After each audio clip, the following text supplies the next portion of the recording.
Sorry. All right, sorry, okay.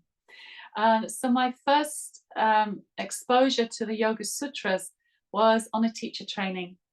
And it was quite dire, to be honest.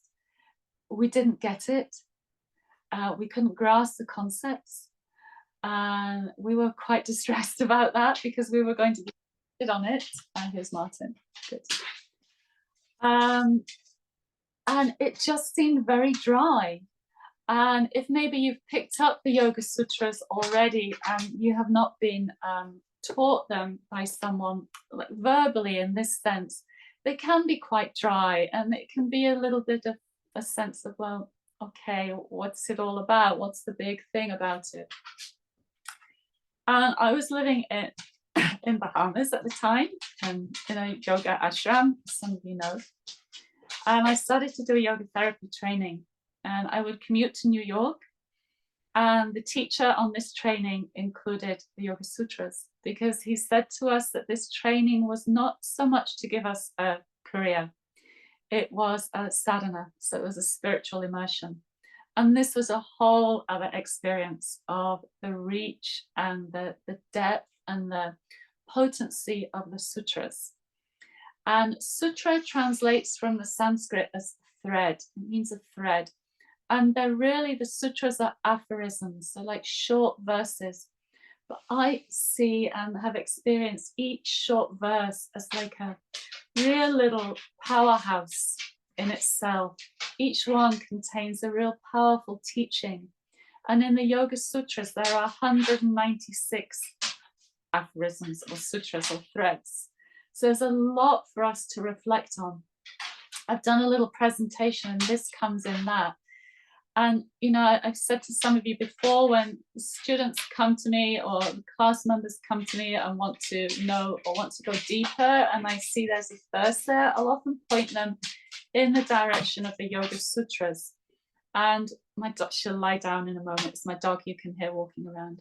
And, but also with the disclaimer that, you know, they can seem dry at first, but once someone starts to awaken them for you and kind of open the shell around the seed of the sutra, each sutra for you, then it becomes, the Yoga Sutras in particular, becomes like a handbook for life.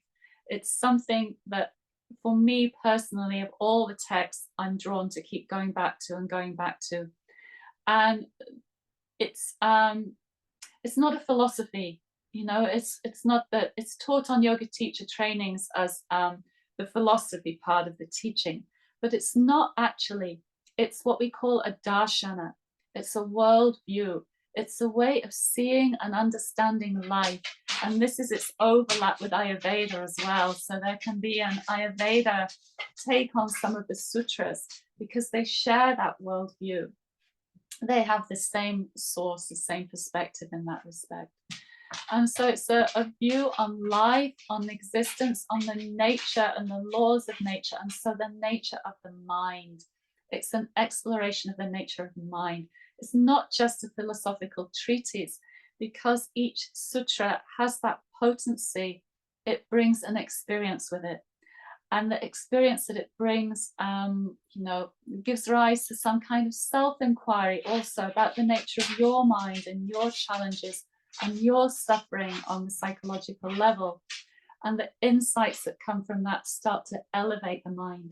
It means that next time, you know, life throws something at us and we go back to the Yoga Sutras, we go back with a different mind. So we see and, just having trouble getting it. So we see and experience them from that more elevated mind. So we get an even deeper understanding. I hope that makes sense. So they can kind of be like a companion for our evolution, for our spiritual journey, for our awakening if we have that thirst. So